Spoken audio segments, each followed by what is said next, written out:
Olá, Fabrício Venâncio aqui. Seja muito bem-vindo ou muito bem-vinda a esse vídeo. E nesse vídeo eu vou conversar com você sobre Jesus e a lei da atração. Primeiro, por que eu resolvi fazer esse vídeo? Para algumas pessoas que eu atendo, ou algumas pessoas que deixam comentário aqui nos vídeos, eu percebo que algumas delas não têm resultados. E um dos motivos de não ter resultado é uma resistência religiosa, vamos dizer assim, né? Especialmente aí no caso, se a pessoa é de uma religião cristã, às vezes quando se fala em lei da atração, até o próprio filme O Segredo, né? Às vezes ele passa algumas imagens ali que parece que tem um misticismo ali no meio, uma coisa meio oculta. E esse tipo de pensamento, né? Se uma pessoa é cristã e ela acha que tem alguma coisa de errado ali, a mente dela vai criar um bloqueio e ela não vai conseguir absolutamente nenhum resultado com a lei da atração. Então por isso que eu resolvi fazer esse vídeo, para mostrar para você que relação que existe, né? Será que Jesus ele já falava sobre o que hoje é conhecido como lei da atração? E a verdade é que sim, tá? Eu separei aqui 5 relatos, são dezenas, tem mais do que isso, mas acho que os 5 aqui já dá para tirar qualquer dúvida com relação a isso, tá? Então, para a gente lembrar, basicamente, o conceito da lei da atração se você crer em alguma coisa, que alguma coisa vai acontecer, aquilo acontece. Ou seja, se você tiver fé em algo, aquilo acontece. Basicamente é isso, né? Tudo que se fala sobre a lei da atração pode se resumir nessa frase. Então eu separei aqui 5 passagens, né, onde isso fica muito claro, tá, na vida de Jesus. E a primeira que eu separei aqui foi de uma cura que ele fez a uma mulher que sofria com fluxo de sangue, né? Então, o relato lá diz que a mulher sofria há 12 anos com um fluxo de sangue contínuo, né? Essa mulher se aproximou de Jesus, né, e tocou nele, né? E aí, Jesus, está descrito lá em Lucas 8,48, né? E aí, Jesus falou: filha, a tua fé te fez ficar boa, vá em paz. Então, nitidamente, ele mostra que a fé daquela mulher, porque é claro, né? Ele teve toques ali de todas as partes, até os discípulos dele, né? Quando ele pergunta, quem tocou em mim? Os discípulos falam assim, mas mestre, como assim? Todo mundo está te tocando aqui, como é que quem te tocou? Né? Mas ele percebeu que aquele toque foi um toque de fé, vamos dizer assim. E a fé dessa mulher fez com que ela ficasse boa. O segundo relato também é um relato de cura, que foi a cura de um cego, né? Então, Jesus estava chegando em Jericó e tinha lá um cego mendigando, né? E aí, havia ali uma multidão, né, seguindo Jesus, e o cego foi e perguntou o que estava acontecendo, né? Quando eles explicaram para ele que era Jesus e que ele fazia curas e tal, o cego foi e gritou para ele, né? Olha, tenha misericórdia de mim. E aí, Jesus mandou chamar o cego e curou esse cego. E ao curar, Jesus falou as palavras que está lá em Lucas 18:42, né? Jesus falou assim, recupere a visão, a tua fé te fez ficar bom. Então, seguindo a mesma linha, ele fala também do homem, para esse homem que a fé dele fez com que ele fosse curado. E o terceiro relato é um relato também bem conhecido, mas aí já vamos dizer assim, de uma fé negativa, entre aspas, né? Vamos colocar desse jeito, que é com relação a Pedro, né? Então, esse é um dos relatos mais conhecidos quando se menciona a fé, né?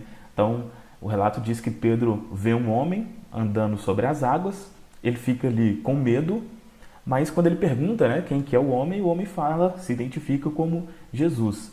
Pedro fica ali meio desconfiado, mas mesmo assim ele entra no mar e começa a andar em direção a Jesus, né? Só que aí ele olha para o lado, vê a ventania, vê enfim, a chuva, o trovão, fica com medo e aí ele começa a afundar, né? E quando Jesus vê ele afundando, Jesus segura ele, né, e fala, homem de pouca fé, por que você cedeu à dúvida? Né? Isso está lá em Mateus 14:31. Então, esse relato mostra claramente como que se Pedro tivesse continuado com fé, ou seja, se ele não tivesse olhado as condições externas ali, ele ia continuar andando até chegar em Jesus tranquilamente. Só que como ele duvidou, como ele ficou com medo, ele começou a afundar, né? E essa afirmação de Jesus mostra isso muito claramente. Beleza, mas aí todos esses três primeiros relatos, né? Você pode pensar assim, beleza, Fabrício, mas isso era Jesus, ele conseguia isso porque ele era diferenciado, ele era o Filho de Deus, ele tinha poderes sobrenaturais. Agora, os outros relatos aqui que eu separei, acho que tira um pouco dessa crença, né? Dessa limitação que pode ser que você tenha com relação a isso, né? Primeiro, lá num relato de Mateus 7, 8, né? Lá é dito assim: persistir em pedir e lhe será dado, persistam em buscar e acharão, persistam em bater e lhe será aberto, pois todo recebe, e todo aquele que busca acha, e todo aquele que bate se abrirá. Então aqui nesse relato não existe a palavra fé aqui, mas é muito claro isso, né? Quando ele fala persistam em pedir e será dado, pois todo aquele que pede recebe, é um exemplo muito claro, né, do que hoje a gente conhece como a lei da atração ou a lei da fé. Então esse relato é muito claro com relação a isso. E um segundo relato também, aí, que eu acredito que seja o mais conhecido, né, com relação aí à lei da atração, está lá em Marcos 11, 23 e 24, né? Onde Jesus diz, né? Quem disser este monte, levante-se e jogue-se no mar, e não duvidar no coração, mas tiver fé em que aquilo que disser vai acontecer, assim acontecerá. Por isso eu lhes digo, todas as coisas que pedirem oração, tenham fé, essa é a parte mais importante, né? Tenham fé em que já as receberam e as terão. Então, esses dois versículos mostram claramente que a questão relacionada à lei da atração ou poder da fé não era somente relacionado a Jesus, né? Não é que somente ele conseguia fazer as coisas. Até tem outros relatos, né, onde ele diz que para os discípulos, né, que eles poderiam fazer coisas maiores do que ele, né? Será que ele estava relacionando alguma coisa relacionada à cura, alguma coisa assim? Pode ser. A gente não sabe exatamente o que ele queria dizer com isso, né? Mas fato isso existe e não é uma coisa que acontecia apenas no passado. Isso acontece, todos esses versículos se aplicam perfeitamente à situação, né, de hoje, ao que a gente tem hoje, tá? E eu separei um outro, vamos dizer assim, um versículo bônus aqui, que é para esse versículo. Se você entender esse versículo, você entende tudo relacionado à lei da atração nesse pequeno versículo, tá? Que está lá em Mateus 25, 29, né?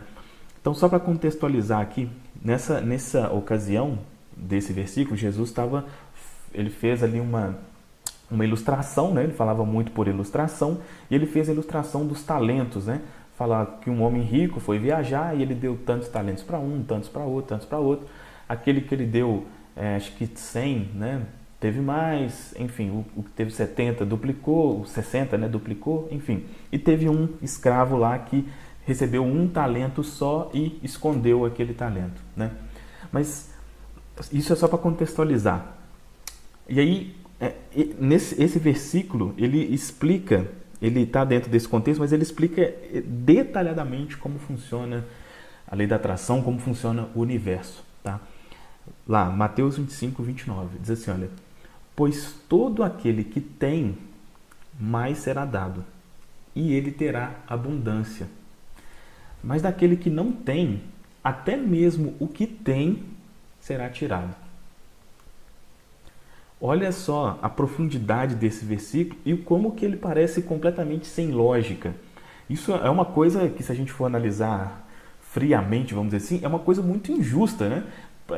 É muito falado, por exemplo, o rico fica mais rico, o pobre mais pobre, e isso parece, né, ter uma conotação de injustiça ali, mas é exatamente assim que o universo funciona, né? É claro que quando Jesus fala isso aqui, não é Deus, vamos dizer assim, o Deus que a gente imagina, né? Será que o Deus que às vezes as religiões ensinam, será que ele faria isso?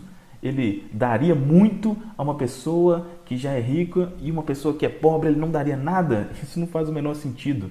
Então, isso está se referindo a como funciona o universo. Tá? E é exatamente assim. Se você entender isso, você entende tudo relacionado à lei da atração. Ou seja, sempre que você emanar sentimento de escassez, de que eu não tenho, é o que diz aqui, olha, até mesmo o que tem vai ser tirado, porque você tá colocando como se não tivesse, então até o que não tem será tirado. Porém, a pessoa que emite sentimento de que tem, ela vai ter cada vez mais, tá? Então, em resumo, qual que era o meu objetivo aqui com esse vídeo, né? Primeiro, realmente mostrar que não existe nada de misticismo, de ocultismo relacionado a essa questão da lei da atração.